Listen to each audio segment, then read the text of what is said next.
नमस्कार, स्वागत है आप सभी का आज के इस खास कार्यक्रम खास मुलाकात में। आज हमारे साथ स्टूडियो में मौजूद हैं प्रोफेसर कमलेश कुमार जांगिड़ जी, जो कि एग्रीकल्चर यूनिवर्सिटी जॉबनेर में एचओडी के पद पर आसीन हैं। नमस्कार, स्वागत है आपका कमलेश जी। नमस्कार नरेश जी और सभी दर्शकों को मेरा नमस्कार। मैं प्रोफेसर कमलेश कुमार शर्मा जांगिड़ जो कि एग्रीकल्चर यूनिवर्सिटी जॉबनेर में हेड ऑफ डिपार्टमेंट के रूप में कार्य कर रहा हूं और मैं वहां पर लगभग 15 साल से कार्य कर रहा हूं। जी। कमलेश जी, हम आपके जीवन परिचय के बारे में जानना चाहेंगे। शुरुआती जीवन किस तरह से आपका रहा है? देखिए, मेरे जीवन परिचय में है कि मैं एक साधारण परिवार से बिलोंग करता हूं।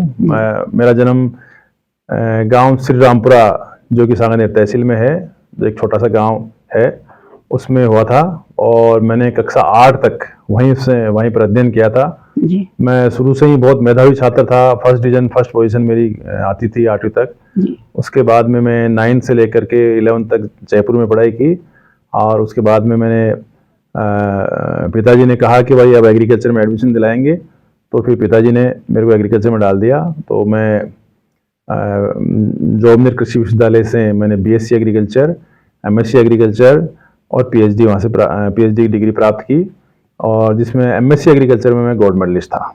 बहुत बढ़िया। तो एग्रीकल्चर यूनिवर्सिटी में आपने जब वहीं तो ज्वाइन किया अपने और हाँ। वहीं से एजुकेशन ली। हाँ, तो उसमें थोड़ा-सा आपको लगता है कभी ऐसा कि उस ज़माने के अंदर अपन ने यहाँ पे पढ़ाई करी है, आज अपन यहाँ पे प्रोफ़ेसर और एचओडी डिपार्टमेंट में अपन हैं, तो कैसा लगता है आपको? हाँ, ये बहुत ही एक सौभाग्य की बात है मेरे लिए कि मैं जिस डिपार्टमेंट में मैंने एमएससी की जी। और जिस कुर्सी के सामने हमारे हेड ऑफ डिपार्टमेंट बैठा करते थे और हम उनसे दिशा निर्देश लेते थे और उनसे मार्गदर्शन प्राप्त करते थे। आज मैं खुशकिस्मत हूँ कि मैं आज उसी कुर्सी पर बैठता हूँ और मैं भी अब जो ये बच्चे आ रहे हैं एमएससी और पीएचडी के, तो उनको दिशा निर्देश दे रहा हूँ। तो एक मेरा ये भगवान की कृपा है कि मैं जिस कॉलेज से पढ़ा उसी कॉलेज में आज हेड ऑफ डिपार्टमेंट के रूप में कार्य कर रहा हूँ और अपनी पूरी सेवाएं अपने पूर्ण रूप से पूर्ण मन से देता हूँ और पूरी लगन से कार्य करता हूँ। बहुत बढ़िया सब आपके जॉब में जो अचीवमेंट्स रहे हैं उसके बारे में कुछ बता पाएंगे आप? देखो, मेरी जॉब में अचीवमेंट्स बहुत सारे अचीवमेंट्स है, लेकिन खासकर अचीवमेंट्स ये है कि जैसे मेरे एमएससी के स्टूडेंट्स, बहुत एमएससी के स्टूडेंट पास आउट हुए हैं, बहुत सारे पीएचडी के स्टूडेंट्स पास आउट हुए हैं मेरे अंडर में गाइडेंस लेकर के। कुछ मेरे स्टूडेंट्स विदेश में भी गए हैं और विदेश में जा कर के और वो जो है अच्छे प्रोफेशनल में है और कई बार मेरे पास फ़ोन आते हैं तो कहते हैं सर आप यहाँ आ जाइए, हम आपकी यहाँ पर बहुत और भी अच्छा आपके यूनिवर्सिटीज़ में आपका और अच्छी डबल से और उससे ज़्यादा कई गुना आपको यहाँ पर सैलरी वगैरह मिलेगी। लेकिन मैं कहता हूँ कि नहीं, इंडिया ही हमारे लिए बढ़िया है। जी, बहुत बढ़िया। और इसके अलावा दूसरा अचीवमेंट ये है कि जितने भी मेरे पास आउट स्टूडेंट थे वो सारे ही आज अच्छी पोजीशन पर है, सब गवर्नमेंट जॉब में है, कोई अच्छी पोजीशन पर है और ये उनको देख के बहुत खुशी होती है कि आज हमारी पढ़ाई हुए जितने भी स्टूडेंट्स हैं वो बहुत अच्छी पोजीशन पर है। जी, बहुत बढ़िया। एक छोटे से जगह से अपन ने शुरुआत करी, गाँव से निकल के। एक तरह से गाँव का ही माहौल था उस ज़माने में शायद अपने यहाँ, और उससे निकल के आपने एक एजुकेशन में एक अपना माहौल बनाया, अपनी एक पहचान बनाई। तो साथ ही अपने परिवार में भी आपने एक एजुकेशन का बहुत अच्छा माहौल बनाया, तो उसके बारे में थोड़ा-सा प्रकाश डालिए, बच्चों के बारे में कुछ बताएँ? देखिए, हालाँकि मेरे पिताजी बहुत कम पढ़े लिखे थे, माताजी अनपढ़ थी, लेकिन उन माताजी और पिताजी का हमारे को बहुत ही सही मार्गदर्शन मिला और उस मार्गदर्शन के चलते हुए हमने सोचा कि हमारे बच्चों को भी विशेष रूप से एजुकेशन दिलाई जाए। जी। तो आज की तारीख में मेरे 2 बच्चे हैं, 2 सन हैं, 2 लड़के हैं, तो दोनों ही एमबीबीएस है। फर्स्ट बड़ा वाला लड़का कुशल है जो वो एमबीबीएस कर चुका है और छोटा वाला लड़का है जो है वो एमबीबीएस के भी फाइनल ईयर में है। इसके साथ साथ में मेरे फिर क्योंकि जब हमारे परिवार में एक शिक्षा का माहौल बना तो हमने देखा कि भाई मेरे छोटे भाई हैं सत्यनारायण जी जो कि आर्किटेक्ट इंजीनियर हैं, तो उनके एक लड़की प्रिया जांगिड़ है, वो भी एमबीबीएस में ही, उसको भी एमबीबीएस में ऐसे इंटरेस्ट हुआ तो वो भी एमबीबीएस में गई, आज वो भी एमबीबीएस की फाइनल क्लासेस में है।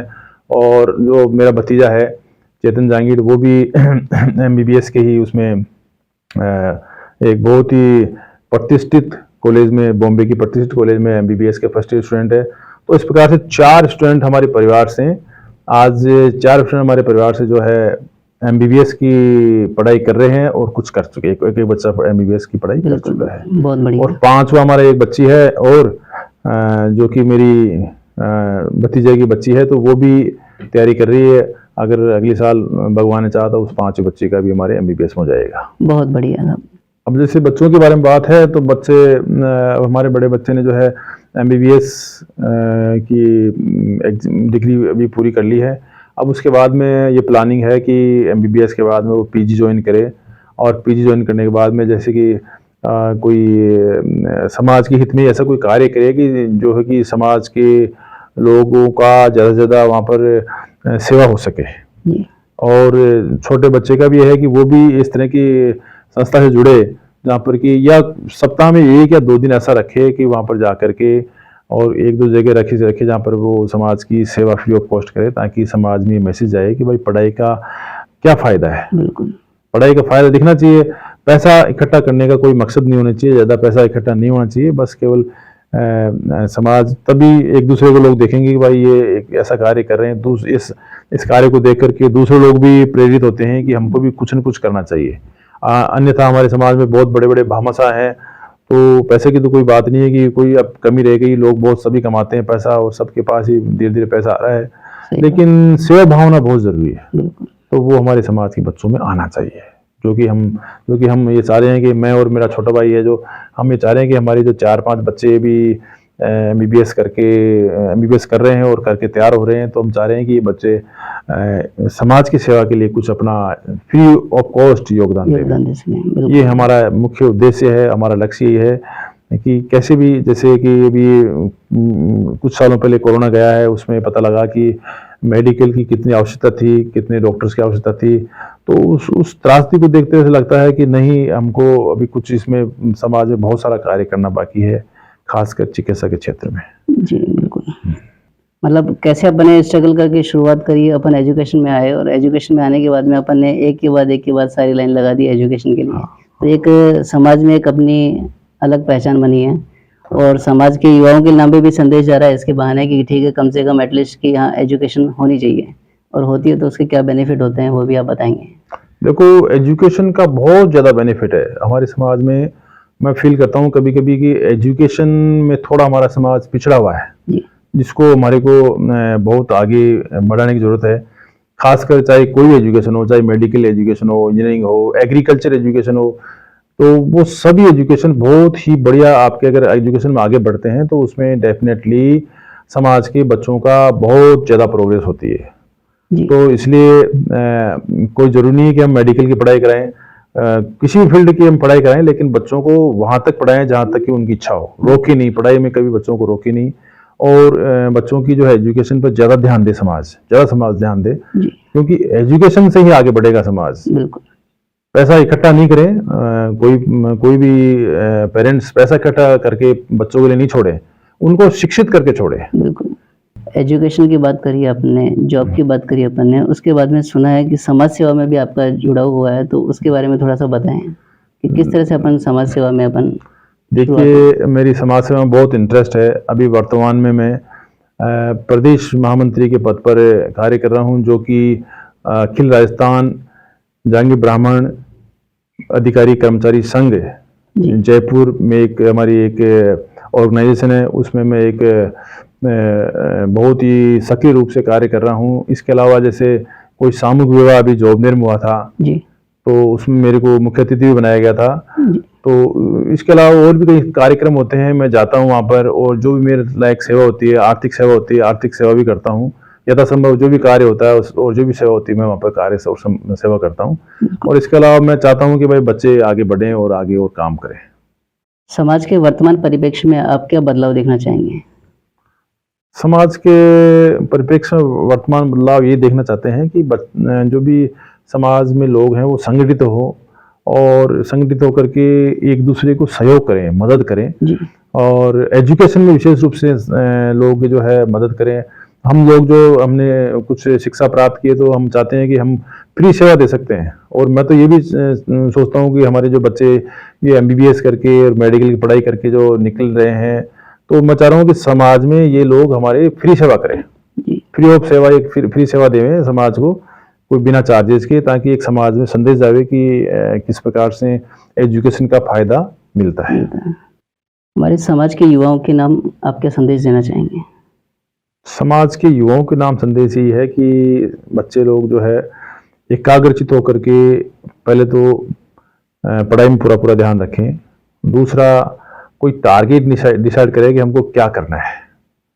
और कोई ज़रूरी नहीं है कि सब बच्चे पढ़ाई में अच्छे निकलें। कोई जो पढ़ाई में नहीं निकल पा रहे हैं तो बिजनेस में आजकल बहुत कई तरह के व्यवसाय हैं, अच्छे अच्छे बिजनेस हैं, बिजनेस में आगे बढ़ सकते हैं, पढ़ाई में आगे बढ़ सकते हैं। और बहुत सारी ऐसी हमारे समाज की संस्थाएं हैं जहाँ पर वो अपना योगदान दे सकते हैं, ताकि एक समाज में संगठन की भावना बढ़े और समाज आगे बढ़े। एग्रीकल्चर सेक्टर से जैसे मैं हूँ, तो हमारे जैसे बहुत अच्छी कॉलेजेस है, वहाँ पर 100% स्टूडेंट्स यानी 100% लड़के हो चाहे लड़कियाँ हो, सभी का गवर्नमेंट जॉब वहाँ पर करीब करीब लग जाता है। वहाँ से पास आउट, जॉब से जो पास आउट होते हैं उनमें चाहे लड़के हो चाहे लड़कियाँ हो। तो ये मैं समाज के युवाओं को ये कहना चाहता हूँ कि वो बच्चे एग्रीकल्चर की तरफ ध्यान दें। वो अगर वो मेडिकल में नहीं सफल हो रहे हैं तो एग्रीकल्चर की तरफ आएँ, वहाँ भी 100% उनको जॉब 100% जॉब की वहाँ पर लगभग सिक्योरिटी रहती है, क्योंकि एग्रीकल्चर में भी बहुत स्कोप है, बहुत स्कोप है। जबकि अभी तक तो हम ये जानते हैं कि एग्रीकल्चर के अलावा जानते हैं कि भाई इंजीनियरिंग है और मेडिकल है, लेकिन एग्रीकल्चर को भी बहुत कम जानते हैं। तो मैं कह रहा हूँ कि एग्रीकल्चर में स्टूडेंट्स को आना चाहिए, हमारे समाज के बच्चों को आना चाहिए, चाहे लड़के हो चाहे लड़कियाँ हो, और वहाँ पर उनको अपना जो है मेहनत करनी चाहिए। उस मेहनत अगर वो मेहनत करेंगे तो डेफिनेटली उनको एग्रीकल्चर के क्षेत्र में भी बहुत सफलता मिलने की चांसेज है। जी बिल्कुल। मिनिमम रिक्वायरमेंट इसमें वही 10+2? हाँ, मिनिमम रिक्वायरमेंट उसमें वही 10+2 है, बायोलॉजी से हो चाहे एग्रीकल्चर से हो। और उसके बाद में जेट एग्जाम होता है, जेट एग्जाम के बाद में वो एडमिशन ले सकते हैं, और एडमिशन लेकर के BSc, MSc, PhD आफ्टर 10+2 इसमें बच्चा अपना करियर बना सकता है। और आपके हिसाब से जॉब एश्योरेंस है इसमें? हाँ, इसमें अगर अच्छी कॉलेज में एडमिशन हो जाता है, जॉबनेर, बीकानेर, उदयपुर, तो अभी तक तो लगभग 90% जो है जॉब लग रहे हैं, 90% जॉब ऐसी अच्छी कॉलेजों से। तो और सब अच्छी रैंक में जाते हैं, सब ऑफिसर्स बनते हैं, एग्रीकल्चर ऑफिसर है, और एग्रीकल्चर के साइंटिस्ट एग्रीकल्चर साइंटिस्ट बनते हैं, कृषि अनुसंधान अधिकारी बनते हैं, सहायक कृषि अधिकारी बनते हैं, सुपरवाइजर बनते हैं। तो इसमें इतना वास्ट स्कोप है कि स्टूडेंट्स अगर एक बार चला जाए तो वो कहीं ना कहीं डेफिनेटली गवर्नमेंट जॉब उसको मिल जाती है। इसमें कोई बहुत ज़्यादा कंपटीशन भी नहीं है, बहुत कंपटीशन भी नहीं है। सर, क्या आपको ऐसा नहीं लगता कि समाज में जो बड़े अधिकारी पदों पर जो लोग बैठे हुए हैं वो समाज की आम सभाओं में, मीटिंगों में आने से कतराते हैं? हाँ, ऐसा लगता है, वास्तव में लगता है ऐसा कि जो बड़े बड़े अधिकारी हैं वो इस तरह की समाज की एक्टिविटीज़ में बहुत कम शामिल होते हैं। तो उसके पीछे बहुत सारे कारण हो सकते हैं जी। कि एक तो क्या है कि सभाएं वगैरह जो होती है वो ज़्यादा समय तक चलती है। दूसरा कारण ये होता है कि वहाँ पर जो फॉर्मेलिटीज़ होती है, वो फॉर्मेलिटीज़ होती है उसमें, जैसे मान लीजिए कि कोई स्टेज पे बैठे हैं तो उनको स्टेज में 2 घंटे लग जाते हैं स्टेज के कार्यक्रमों में, जबकि सामने जनता बैठी रहती है। वो जनता का ही उतना इम्पोर्टेंस है जितने जो स्टेज बैठे हैं। इसलिए ऐसे प्रोग्राम्स को मिनट टू मिनट करना चाहिए। ऐसे जो प्रोग्राम होते हैं सामाजिक, जो भी प्रोग्राम हो, उनको मिनट टू मिनट प्रोग्राम होना चाहिए कि इतने बजे ये होगा, इतने बजे ये होगा, इतने बजे। तो अगर मिनट टू मिनट प्रोग्राम होगा तो समाज के उच्च अधिकारी भी आएंगे, उनको भी लगेगा कि हमारा ये इतने बजे चलेंगे, हमारा ये काम 1 घंटे में या 2 घंटे में काम पूरा हो जाएगा। उसमें कोई ऐसे नहीं रहेगा कि साहब बुलाए तो 11 बजे हैं और कार्यक्रम हो रहा है शुरू 1 बजे, तो 2 घंटे वो वेस्ट हो जाते हैं उन आदमी। इसलिए वो लोग सोचते हैं कि यार टाइम वेस्ट होगा और कोई वहाँ बात ढंग से सुनेंगे नहीं। तो इस तरह से टाइम का बड़ा समस्या होने की वजह से उच्च अधिकारी नहीं आते हैं। प्रॉपर टाइम मैनेजमेंट नहीं है, प्रॉपर टाइम मैनेजमेंट शेड्यूल नहीं है, पूरा proper time, minute to minute program नहीं होता। हमारे कई कार्यक्रमों में देखते हैं, बहुत सारे कार्यक्रम देखते हैं, मिनट टू मिनट प्रोग्राम होना चाहिए। वो मिनट टू मिनट प्रोग्राम नहीं होता, कार्यक्रम बहुत अव्यवस्थित चलते हैं। अगर आपके हिसाब से अगर टाइम टू टाइम अगर शेड्यूल वाइज प्रोग्राम हो तो शायद ये इनका आना शुरू हो जाए। बिल्कुल, डेफिनेटली अगर टाइम मैनेजमेंट से हो जाए तो हमारे जितने उच्च अधिकारी हैं वो भी जुड़ना चाहते हैं।